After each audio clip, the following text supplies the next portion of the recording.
A3, A2, A3, A4 ಎಲ್ಲ ಆಗಬೇಕು ಅಂತ ಬಹಳ ಸ್ಪಷ್ಟವಾಗಿ. ಮತ್ತೆ land grabbing section, benami section, IPC section, prevention of corruption, ಇಷ್ಟು ಚಾರ್ಜಸ್ ಒಬ್ಬ ಮುಖ್ಯಮಂತ್ರಿ ಮೇಲಿದೆ. ಎಲ್ಲರೂ ಕೇಳಿದ್ದೀರಾ? ಇಷ್ಟು ಆಪಾದನೆಗಳು, ಇಷ್ಟು ಸೆಕ್ಷನ್ಗಳನ್ನ FIR ಫೈಲ್ ಆಗುವಂತದ್ದಿದೆ. ಆದರೂ ನಾನು ಏನು ಮಾಡಿಲ್ಲ. ಇನ್ನೊಂದು ಕೇಸನ್ನು ದಾಖಲು, ಲೋಕಾಯುಕ್ತ ಪೊಲೀಸರು ಕೇಸನ್ನು ದಾಖಲು ಮಾಡಲಿಕ್ಕೂ ಇನ್ನ ಹಿಂಜರಿತಾ ಇದ್ದಾರೆ. ನೀವು ಯಾರ ಅಡಿಯಲ್ಲಿದ್ದೀರಾ? ಮೊನ್ನೆ ಬಂದಂತ ಜಡ್ಜ್ಮೆಂಟ್, ನಿನ್ನೆನೂ ಕೇಸ್ ದಾಖಲು ಮಾಡಿಲ್ಲ, ಇವತ್ತು ದಾಖಲು ಮಾಡಿಲ್ಲ, ಇನ್ನ ರೌಂಡ್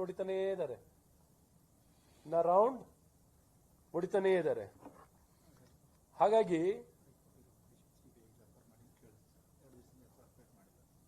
ಈಗ ಬೇರೆ ಬೇರೆ ಪೆಟಿಷನರ್ಗಳು ಇವತ್ತೆಲ್ಲ CBIಗೂ ಈ ರೀತಿ ರಾಜ್ಯ ಸರ್ಕಾರ, ಇಲ್ಲಿನ ಅಧಿಕಾರಿಗಳು, ಈ ಸರ್ಕಾರದ ಹಸ್ತಕ್ಷೇಪ ಇರೋದ್ರಿಂದ ಎಲ್ಲ ಅಧಿಕಾರಿಗಳು, ರಾಜ್ಯ ಸರ್ಕಾರದ ಅಧಿಕಾರಿಗಳು ಪಾಪ ನ್ಯಾಯಯುತವಾಗಿ ಕೆಲಸ ಮಾಡಬೇಕು ಅಂತ ಇವತ್ತು ನ್ಯಾಯಾಲಯ, ಸೆಷನ್ ಕೋರ್ಟ್ ಕೊಟ್ಟಿದ್ರು, ಜನಪ್ರತಿನಿಧಿ ಕೋರ್ಟ್ ಇಂದ ಕೊಟ್ಟಿದ್ರು ಸಹ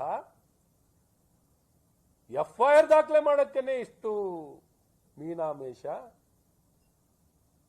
ಎಂತಕ್ಕೆ ಕಾಯ್ತಾ ಇದ್ದಾರೆ, ಏನನ್ನು ಮಾಡ್ತಾ ಇದ್ದಾರೆ ಅನ್ನೋದೇ ನಮ್ಗೆ ಆಶ್ಚರ್ಯ ಆಗುತ್ತೆ. ಹಾಗಾಗಿ ತಕ್ಷಣ ಲೋಕಾಯುಕ್ತ ಪೊಲೀಸಿನ ADGP ಅವರೇ, ಏನ್ ಮಾಡ್ತಾ ಇದ್ದೀರಾ? What is happening? ನೀವೇನು ಅಕೌಂಟಬಲ್ ಅಲ್ವಾ? Are you not accountable? Timeline ಕೊಟ್ಟಿದ್ದಾರೆ ನಿಮ್ಗೆ, 6 ವಾರದೊಳಗಡೆ ಇನ್ವೆಸ್ಟಿಗೇಷನ್ ಮುಗಿಸ್ಬೇಕು ಅಂತ ಕೊಟ್ಟಿದ್ದಾರೆ. ಏನ್ ಮಾಡ್ತಾ ಇದ್ದೀರಾ? ಕೇಸ್ ಬರೀ FIR ದಾಖಲು ಮಾಡಕ್ಕೆ ಇಷ್ಟು ಬ್ರೇಕ್ ಡ್ಯಾನ್ಸ್ ಆಗ್ತಿದೆ. ಈ ರೀತಿ ಅಧಿಕಾರಿಗಳು ಏನನ್ನು ಎಕ್ಸ್ಪೆಕ್ಟ್ ಮಾಡಬಹುದು ನಿಮ್ಮ ಹತ್ರ? What can we expect from you? Court has given clear judgment.